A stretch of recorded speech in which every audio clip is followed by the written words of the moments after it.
Shalom and Shana Tova.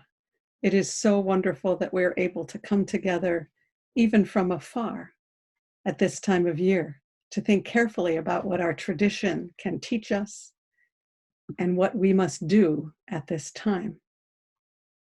Some of us are quite perplexed because we come to this moment with our hearts filled with complex combinations of emotions. All of the joy and hope that this day represents is mixed together with our collective sense of deep uncertainty about health, about the pandemic, about the economy, about our country, and about the state of our world. We come together even when we are apart to celebrate, to pray, to find God's presence, to reflect and seek something together that is so hard to find on our own. We've come together to seek answers, to seek hope, to seek the warmth, to seek the power of our tradition to help us understand the past and prepare for the future. This year we hear in our traditional prayers so many echoes of the past and such a profound sense of how we used to celebrate.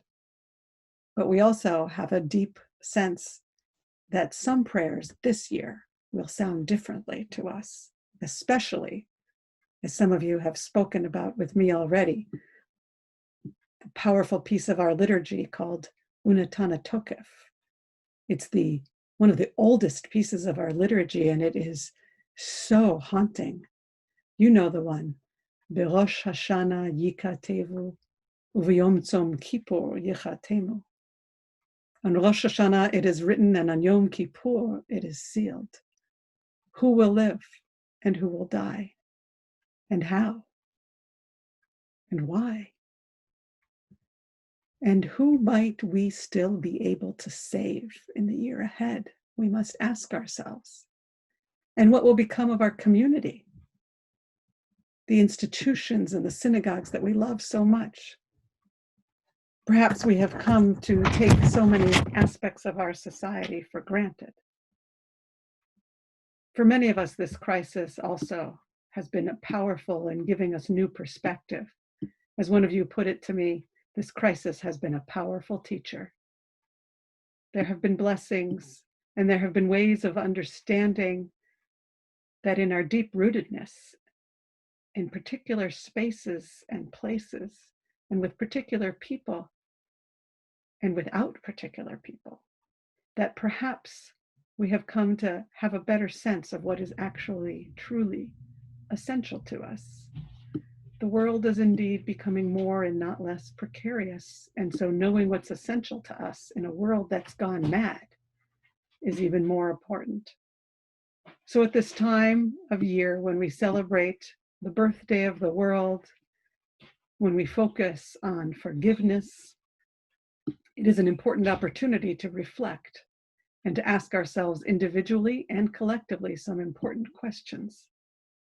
How have we responded thus far to the state of the world, to such a crisis on so many levels? How have we responded, each of us?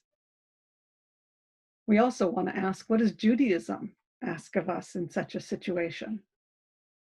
And where can we find resources to help us now and to give us hope? I want to suggest 3 different possible models that come from deep in our tradition. 3 models that give us 3 different ways of responding to crisis. The first is the story of Job, of course.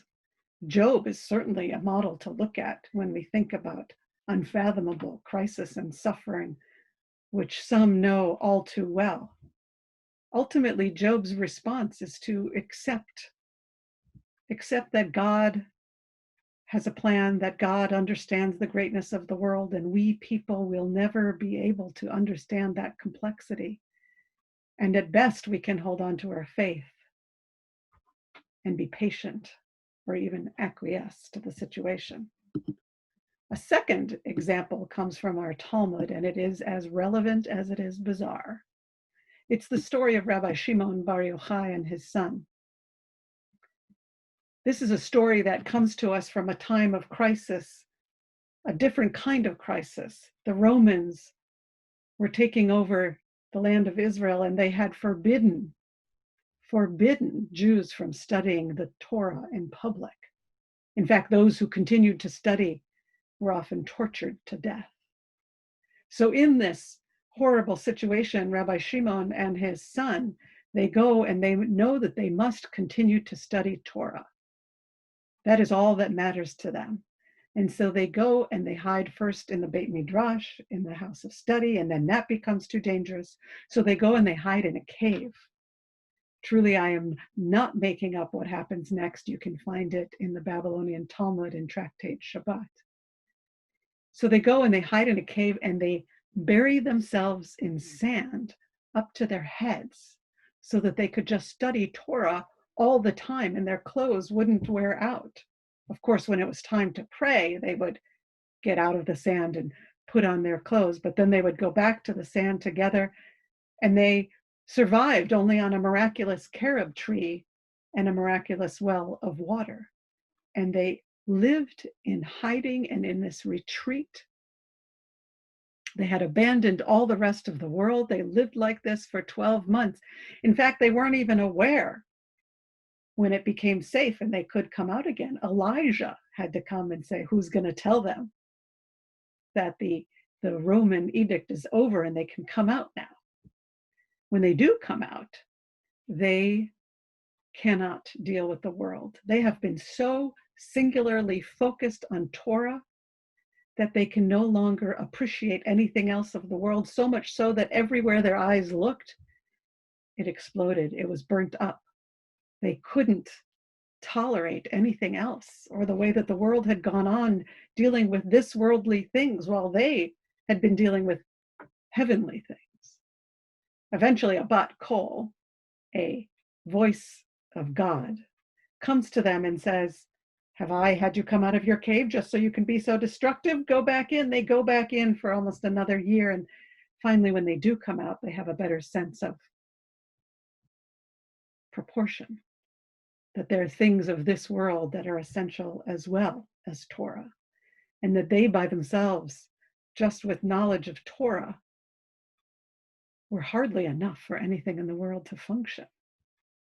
I think the Talmud brings us this story as an internal critique of perhaps a rabbinic fantasy that one could just study Torah all day. But it's an internal critique because that is not, in fact, what is wanted of us. A total retreat, right? A total ongoing lockdown and retreating from the world and hiding from what is happening is not what God wants of us. To only focus on one thing in our lockdown, to only focus on one thing and to be so absorbed in that one thing, we might truly go insane. So there's a second model I want to bring to you also from the Talmud, from a similar period in which the Roman authorities have put a siege on Jerusalem, a very different situation initially, and the people inside the city walls are suffering. They are starving. They are dying at an incredible rate. You can just imagine the coffins going out of the city with the deceased being carried out. In fact, it's a scene of so many coffins coming out of Jerusalem that it reminds us of the scenes we have seen just recently. In fact, these scenes are happening still today. One in particular scene was at a time in New York when the coffins were coming so fast that they didn't even know where to put the bodies. One of those bodies was my dear friend, Erwin Feldman of blessed memory. But in this story, in this situation, Rabbi Yochanan ben Zakkai, the rabbinic leader, one of the rabbinic leaders of the time, consults all his students, even consults his nephew, who he doesn't like very much, and they come up with a plan. In order to save some Torah, they're going to sneak this Rabbi Yochanan, out of Jerusalem, but in a coffin, alive, but in a coffin, and they'll put smelly things in it so they'll fool the guards and get him out. Essentially, they do get him out, even though he could have been killed at any moment. And then he gets into a deep conversation with the senior Roman authority. And that senior Roman authority is so impressed by this rabbi and how he understands the present and the future that he's actually asked. The Roman authority asks the rabbi, "What can I do for you? Is there something I can do for you?" And in true rabbinic fashion, Rabbi Yochanan doesn't ask for just one thing. He asks for four things. First, famously, he asks for Yavne. He wants Yavne, a place outside of Jerusalem where there were already some scholars. He says, I need that place and I need you to keep those scholars alive.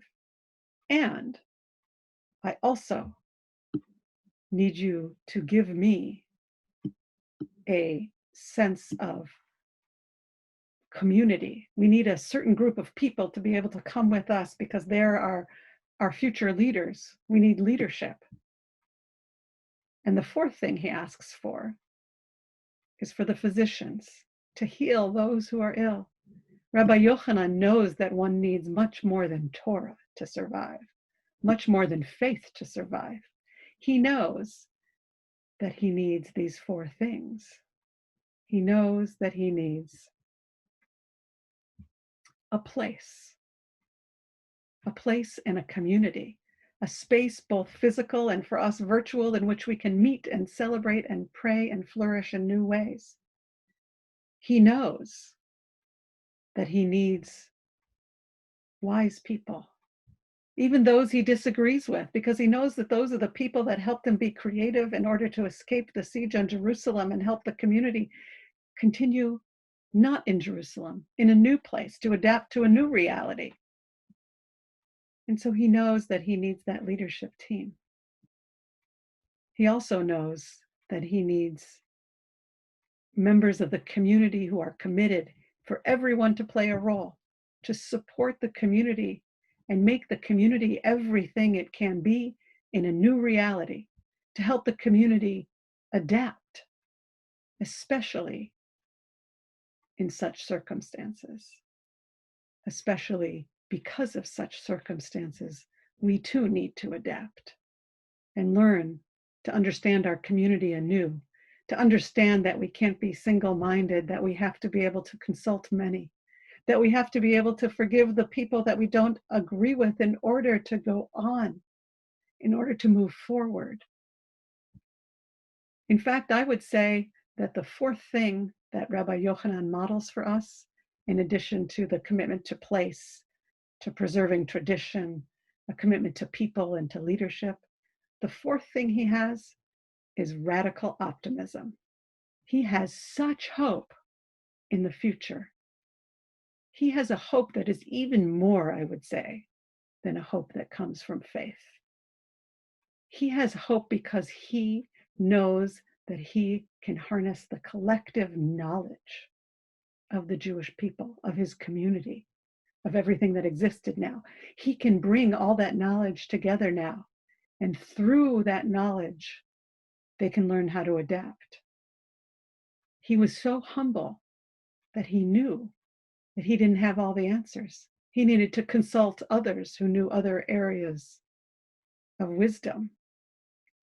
Because of his courage, his creativity, he saved Judaism.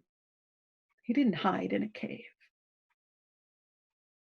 Because of him, and because of that kind of thinking and all the people he gathered together, they saved Judaism and the Jewish people, its community, its texts, its teachers, its values, its people. If we think about this story that's retold through the ages, I think it has a very powerful message for us now. Please do not hide. Do not become sick with anger or frustration, although those emotions are very natural to have from time to time. But do not retreat entirely because of them. Please do not be silenced by the enormity of the situation. It is enormous. And yet, we are just beginning to find creative ways to respond to it together. It is enormous. But if we hold each other close, and if we support each other and the things that really matter to us, we need not be silenced at all.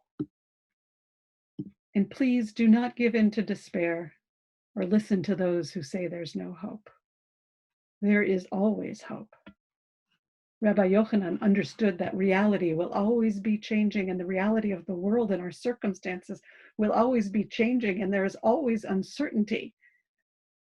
Perhaps we just weren't so aware of it before. But let us be now, like Rabbi Yochanan, as much as we can be, committed to community, to learning, to adapting our culture and our synagogues and institutions to change and to grow. Let us respond with optimism and radical hope for the future. Let us be increasingly clear to ourselves about what matters most. Once we have allowed this crisis to fully help us crystallize in our minds what matters most for our family, for our community, for the world, then we can recommit ourselves to the future with this audacious optimism. We will be able to work toward the future of our own lives, the future of our people, and even while we are suffering, waiting for health and healing, we must find daily ways of strengthening ourselves, strengthening each other, and clinging to hope. That is, in fact, what we read at the end of Psalm 27, the psalm we read throughout this season. Be strong and be of good courage. Strengthen your heart. That's what I hope we will be doing together during these 10 days and beyond. And attach ourselves always to hope. Shana Tova.